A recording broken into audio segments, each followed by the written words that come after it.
In this month's episode, we're talking about learning a new instrument. And the reason why I bring this up is I've picked up a new instrument not long ago, and I'm feeling very inspired and a lot of benefits of doing this. Not only like it feeds my general musicality, but I think it's also improving my mandolin playing specifically. So let's dive into this episode.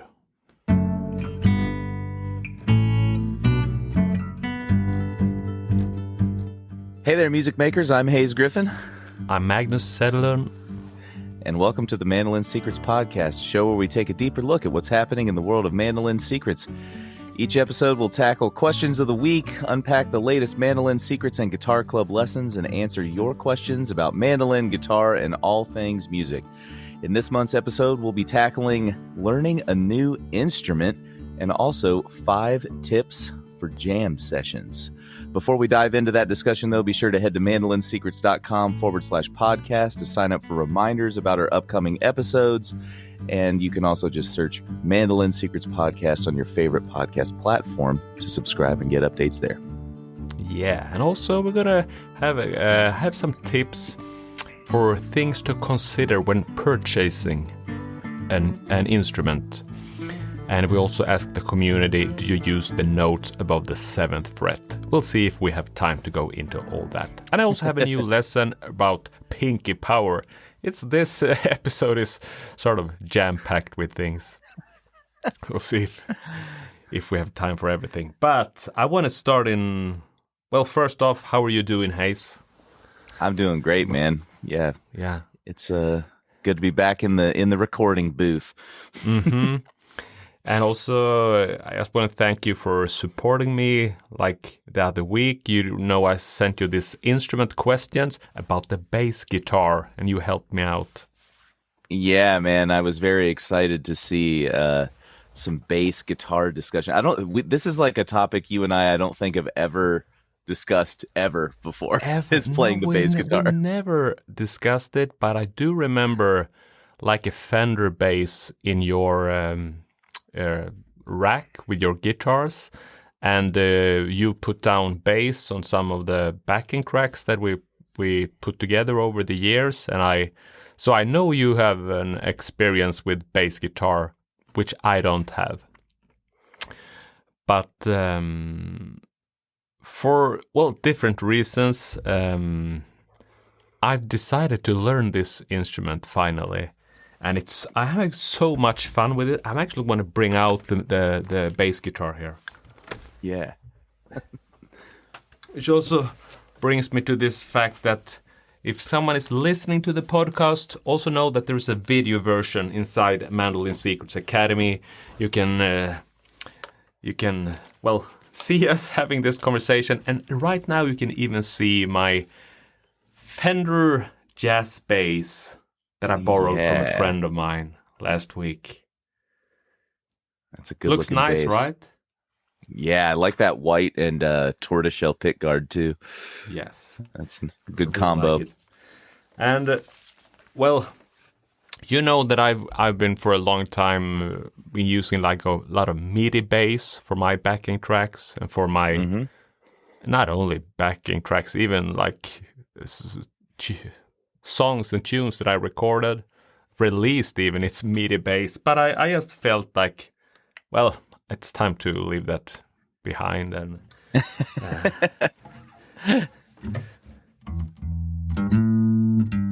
there we go. It's so much more fun than MIDI bass, and you don't have to program anything. You just play, right? You just touch it. And it happens. It's so much more fun, and it even sounds better. I haven't recorded it just yet, but I just have a feeling already that it's going to be, I have some upcoming projects to record here, and it's perfect for me at the moment. Yeah, I love it. Yeah, but also this fact that I'm now learning a new instrument, and it somehow puts me in the shoes of a lot of our students in our community, because they are new to the mandolin and the guitar. things that we've played for, well, 25 years at this point. So Decades. yeah, and even though you and me are like, we are practitioners of this, practitioner? No, what do you call it? Yeah, that's it. Yeah. Of those instruments with our daily practice and all that. But still, we're not back to square number one like I am at the moment. Or I would even say like I was 1 week ago.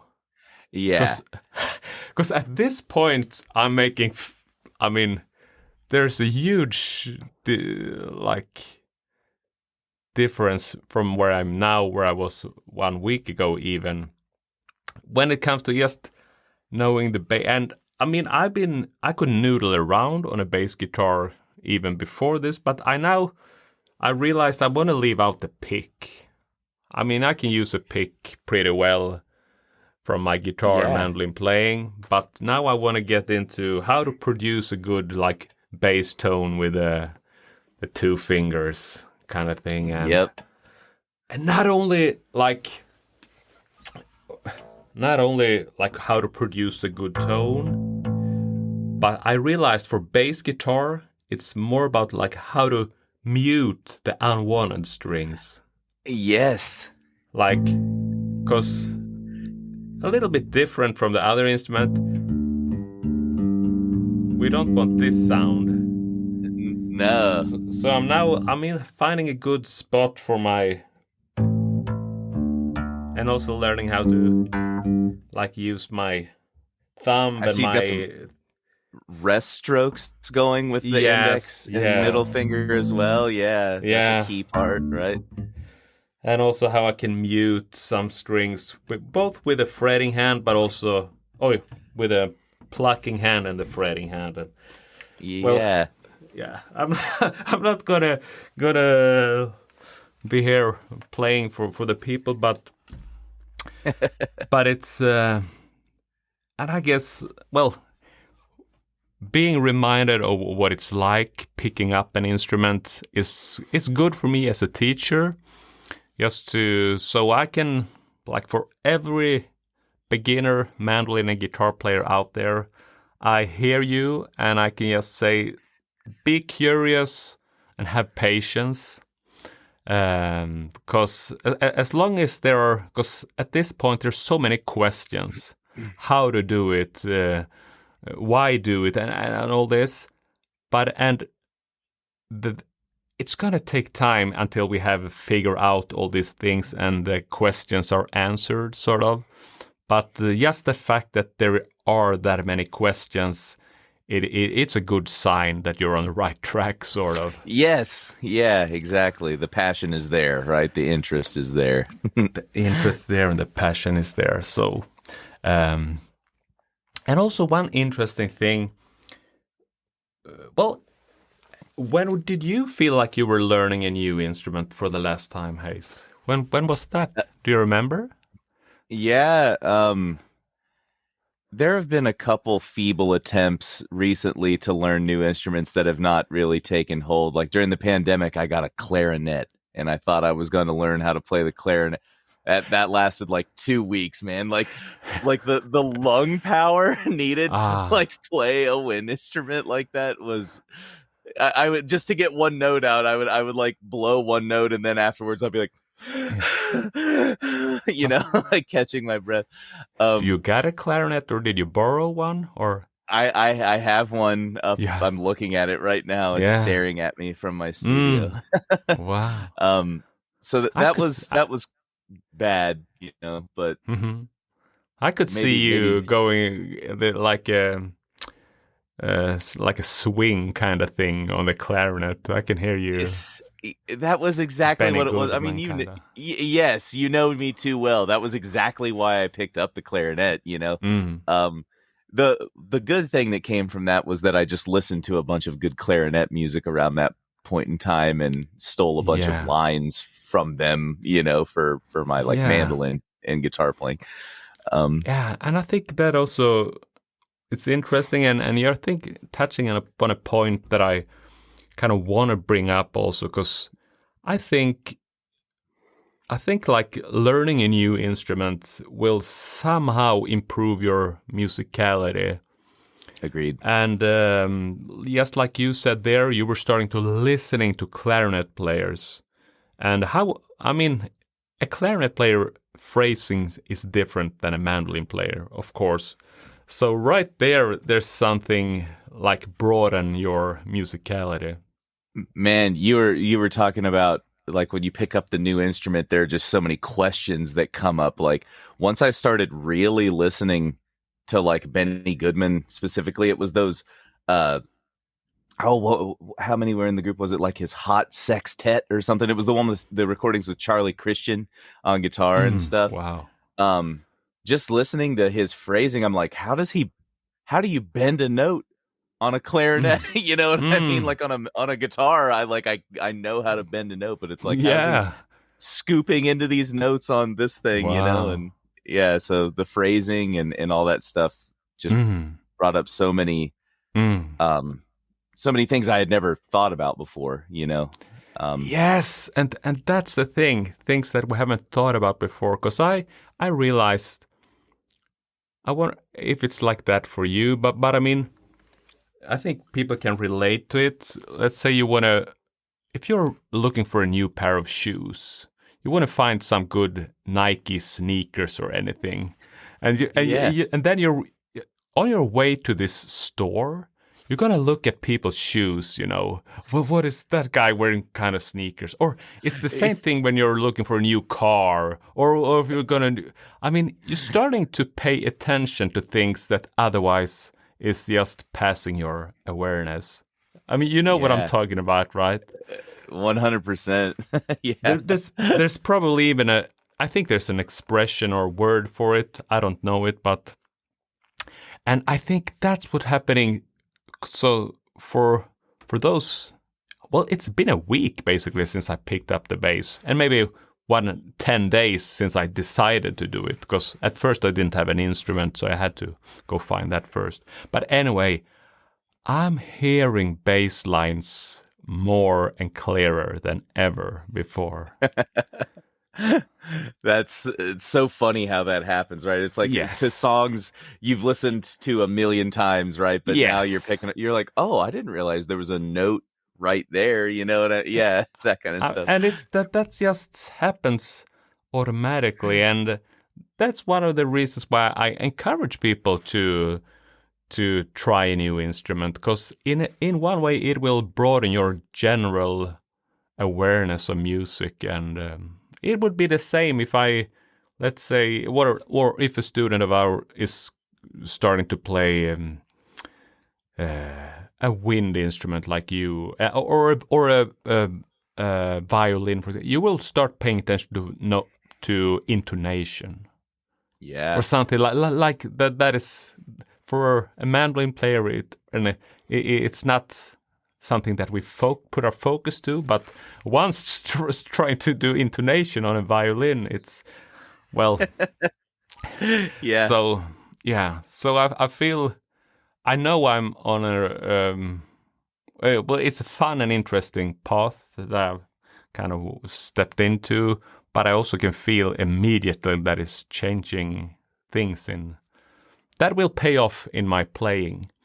And specifically, because I mean, honestly, I'm not after being a super good bass player. That's not my point. But I want to get to the point where putting down a bass on my tracks feels natural. But I was about a specific thing that I think, because now that I'm thinking of string muting and dampening off the bass on the bass, it sort of made me also pay attention to that thing in my mandolin playing.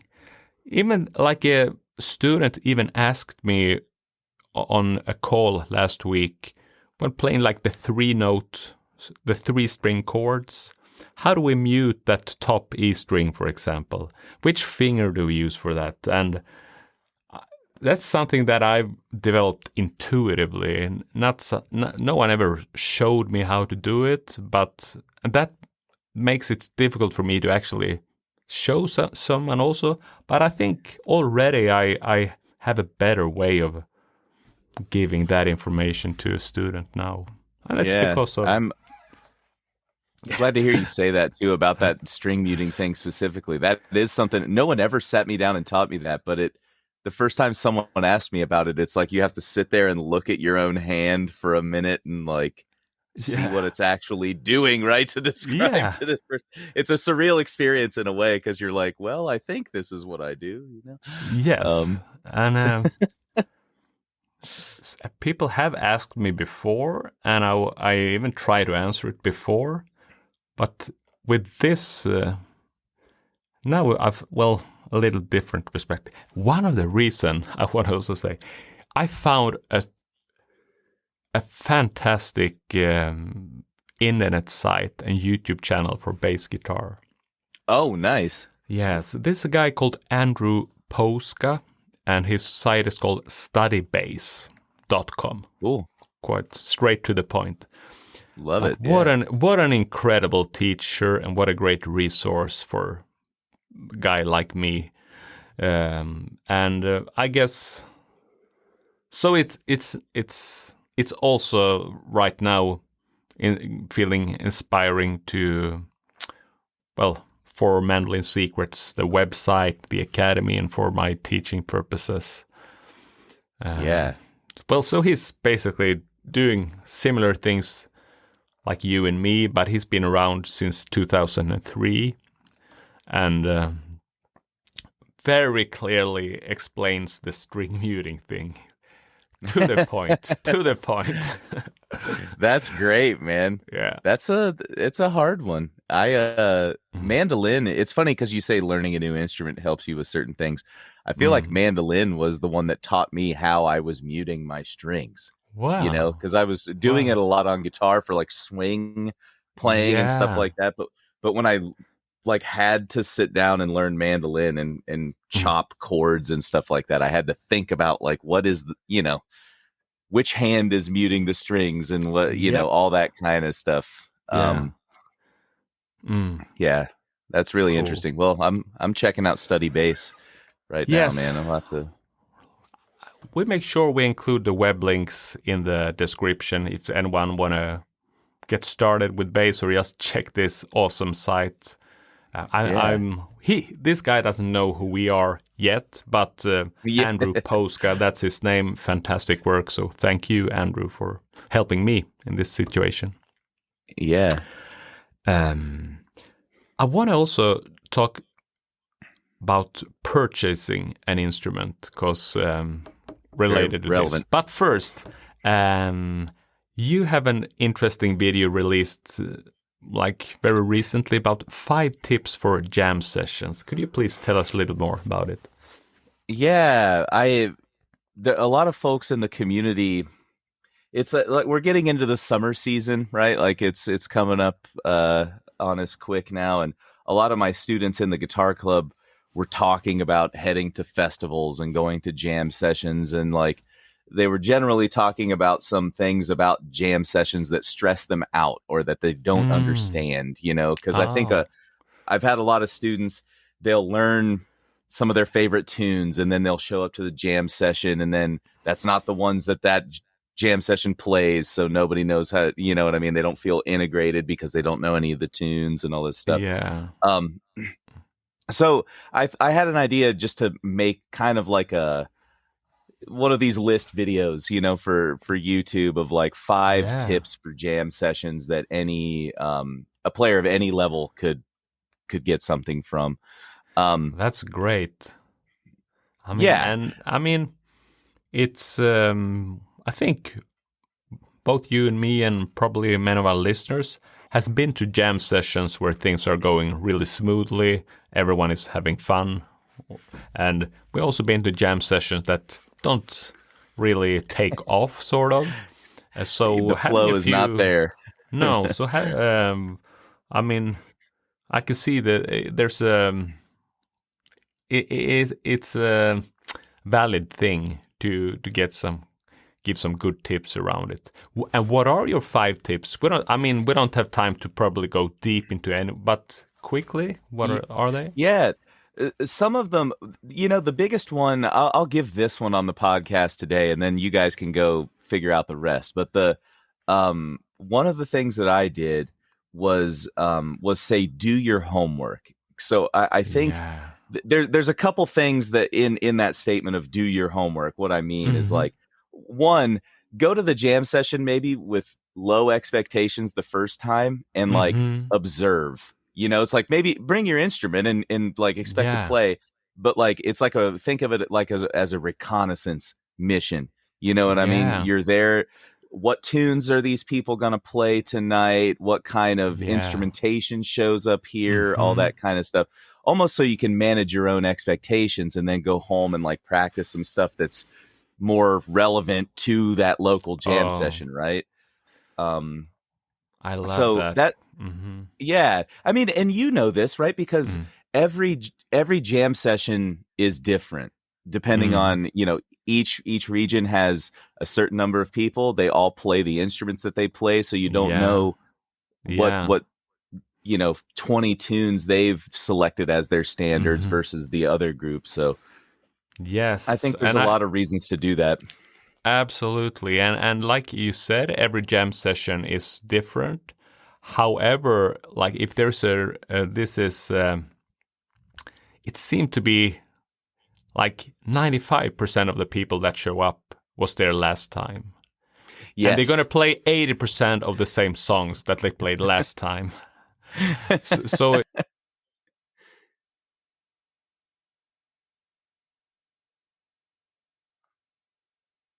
isolated cell, this jam session is probably not really unique from time to time.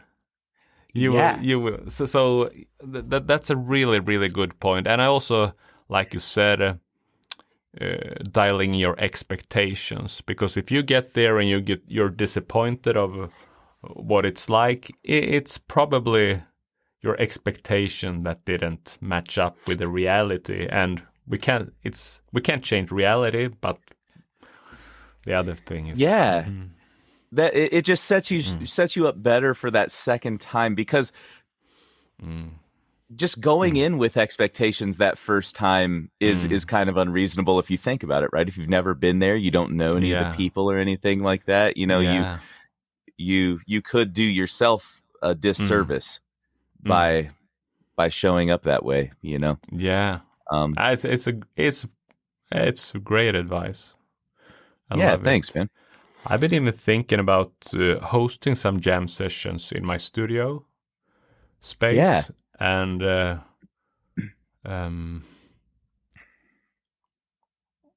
I guess what I would do is to just invite people, not even tell you what it's going to be the first time.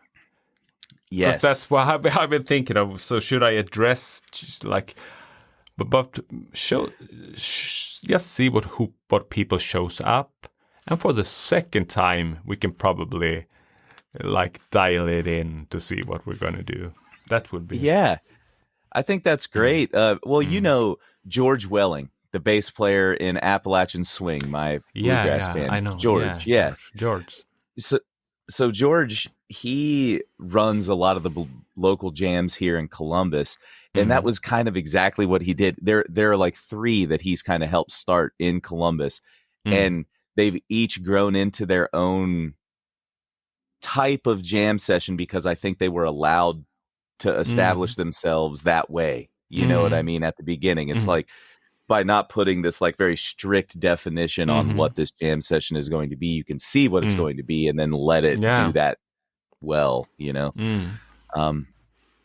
That's great, man. He also sends out a summary of tunes that they played every night at the jam session, which I think is kind of a cool idea. I liked that, but that's a lot of work for someone at each jam session. But but attending one of his jam, I also know that there was so almost everyone was participating. Yeah. So because of his preparation, he gets a list of repertoire and he gets a lot of participation and activity, engagement, I guess. Yeah, that's cool. Yeah. So, yeah, I'm curious now to check out the 4 other tips as well, and I hope so. We find it at the Hayes Griffin YouTube channel. Yeah. So I reached out to you. I'm returning to my base adventure. Yeah, let's bring it back. So I was there, and it's literally 1 week ago. I think I need to put bass to these tracks. I want to learn this. I need an instrument, and I reached out to a friend of me. Is it possible for me to borrow a bass from you? And his response was, well, I have plenty. You come pick one, sort of. And I was like, oh, and I don't know that much about bass guitars, but I mean, and I remember your Fender bass, and I have an idea. There's a precision bass and there's a jazz bass, like what I knew. And I asked you, well, what bass do you play? You respond to me, it's the jazz one, right? 100% without hesitation. 100% without hesitation. And also Staffan, my friend. Greetings to Staffan. I don't think you're a listener of the podcast, but he also recommended me to get this one. It's a Fender jazz bass, Japanese bass from the 80s. Oh, nice, and man. It's like he said this bass he played thousands of miles and thousands of hours on this one. Yeah. So it's an instrument that means a lot to him, actually. But I also and I realized I want a bass as well to the studio. So I'm gonna get one, because I have this for 2 weeks. But this specific one, he wanted back for. So I'm not gonna hesitate, and I need a bass. Yeah. So and just like anyone, going to purchase a new instrument, I went to YouTube to see some guides about Fender. I don't have to make it complicated. I want a Fender jazz bass, because after playing it for a while, this feels perfect for me. And I love the sound of the bass you put down, and it's just. But then it turns out that the Fender jazz bass, like if I'm getting a new one, there's like 4 different models, and there's probably a Squire model even, and all that. So which one to get, and but making some. And one thing that I kind of learned over the years also, because it's a tips for like things to consider when purchasing an instrument. So one is like, for how long do you think you will keep this instrument? I remember when I was 13 years old, I was having an image of a Fender Stratocaster on my wall, because that was my dream guitar. And I bought like a Korean Fame Hondo was the first one I got, like a Stratocaster. I had it for a couple of years, but when I was ready for it, I got my first like Fender Stratocaster, got rid of that other, got that one. And but my point is, I'm not interested in getting like an bass that I will sell in 2 years to get what I actually want. Yeah, and we want the one that we're gonna keep forever, right? Yeah. Yes, I just thought, well, if I probably only need one bass guitar ever, that will do the job for me. But I want to get a good one that can really, well, support me on my, if there's ever going to be a bass gig. And also the fact that if I'm putting bass in my studio, I don't want it to be the fact that if I hire a professional to come here, they're going to bring me better gear. Yeah. And I want one that is like good. Yeah, exactly. So, yeah. So to make it shortly, that's one thing how long will you keep this one? And also one good thing to keep in mind when purchasing an instrument, if you're not gonna want to keep it, will it hold its value if you want to sell it? Because I bought some guitars over the years that did not keep the value. Even, it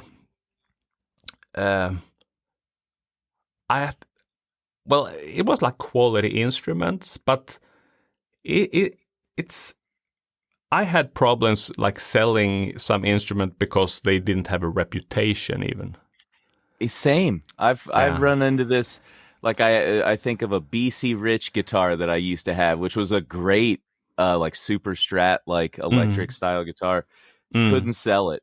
And I remember when I bought that guitar, it was the choice between a Gibson SG and that BC Rich, and I was like, if I had bought the Gibson SG, I could have sold that so much easier than this guitar right now because of the reputation of the brand, like you're talking about, right? So, and I've bought and sold a number of instruments throughout the years, and that the guitar that was the easiest to get, the instrument ever, that was the Fender Stratocaster. I mean, and it even increased in value, but that was like the standard baseline of American Stratocaster. So it was not. It's like a guitar that I can go into any guitar store and find a similar one. But still, it's. So I also think if I'm going to get a bass guitar, I'm going to pay for the USA Fender brand. I mean, so I sorted out the Mexicans. I sorted out the Squier pretty fast. Still, there was like 3 different Fender jazz bass guitars. Oh, wow. Yeah. They call it like the player and the performer, professional, and the ultra. And then there's then there is the custom shop also. Custom shop's not for me. I mean, I want a like workhorse sort of. You don't want a gold sparkly, jazz bass with, flame maple fingerboard or something, right? Yeah. Not for me this time. But I have ordered a bass guitar. I came to the conclusion. You bought it, yeah. I bought it. I even went out like look for used ones, but I couldn't. And for this, I mean, the value is they're really. It's not cheaper to buy a used Fender jazz bass, basically. Yeah, because of what we just said here, and. But the Ultra, by the way, that one has the active pickups. The active pickups is not for me. I like more passive, the sound of the Motown kind of soul. I was going to say that's the sound that most people I think would want if they were thinking of an electric bass, right? Yeah. So it made me actually find that it called the professional, this model. And I think that's the way they label the guitars even. There's a Telecaster, Stratocaster in the same way. But so I haven't, and I kind of breaking one of my own rules to try an instrument before buying it. Gotcha. But I so there was this store having a deal on this Fender jazz bass professionals, so it's I'm saving what is like $300 from going to a store, and I don't have a store in town even. I had to travel, so I ordered one, and it's gonna get here this week. So it's that's really awesome, fun. Man. Yeah, I want to ask details, but I'll save the big reveal for later. You can show us. yes. Yeah, but it's so that's fun, and so finally I have a like a really good bass guitar here to put real tracks on my. That's exciting. great, man. Yeah, and there's a phrase that pops into my mind as you're like kind of coming to the end of that story or whatever, that like I had a guitar teacher one time, because it's like, how do I know which guitar to buy? Because even back when we were kids, the series, the Fender's got the American Standard, the American Deluxe, the Mexican, you know what I mean? Like, which one do I buy? And he was always like, buy the best one that you can afford at this point in time, So it was kind of like push your budget to the top of where it can go without like hurting you physically at this point in time, and I think that's what it sounds like you kind of did. You know what I mean? Exactly. I mean, I of course, it is not the budget that is limiting me from the Ultra. No, what is it now? Yeah, no, but it's that's the sound thing. But the professional, that has like that has like better pickups than the Performer and things like that. So I think it's really worth it, and I kind of know I will keep it for the rest of my life. You'll never need another guitar ever. no, but and it's also quite interesting, because I mean, for $2,000 I can get a pro instrument, and for us dealing with acoustic mandolins and guitars, we know that it can be different. But this is, and also the fact, I mean, this is an instrument that is still, if my 13-year-old son wants to start a garage band with his kids, he can borrow dad's bass guitar. It's like, yeah. So yep. I thought it's I'm feeling happy with this decision, but yeah. So a few things to consider when purchasing an instrument that made me go for this choice. It haven't come here yet, but I'm really excited about it. Well, we'll hear it in the next episode then, I guess. Yeah. Happy. Sure. I had prepared a video lesson for the Pinky Power. I think also that's something I want to keep actually for the next episode, because let's make this one the bass guitar. And who knows, everyone's already on Google looking at the Fender basses right now anyways, you know what I mean? Yeah. For how long have you had your bass guitar? And do you remember when getting it? And I got my first bass guitar when I was in high school. So I recognized at that point in time. So I had some friends, they had bought a bass guitar. It was like one of those cheap off-brand. It wasn't even a Squier. It was like some other brand. But they bought the bass, didn't play it, and I traded them. I forget what I gave them. It was some like a video game cartridge or something like that for the bass, Yeah, I like it. Yeah. So that was a P-bass style, and I got that when I was maybe 15 or 16, and then cool. I have the bass that I have right now is actually a Squier jazz bass. But it's got upgraded pickups and hardware and stuff, so it's cool. It's nice, but yeah, I've been playing that, man, about 24 years. Wow. Played the bass. That's cool. Yeah. Do you use the finger style or pick, or do you switch in between? I mostly use fingers. The only time I use pick is if I want it to sound like a 90s punk track. You know what I mean? Like Green Day or something like that, with that really kind of trebly kind of sound. Yeah. But yeah, I'm usually fingers. Cool. I like it. Yeah, I'm working on this technique right now, and it's slowly coming here.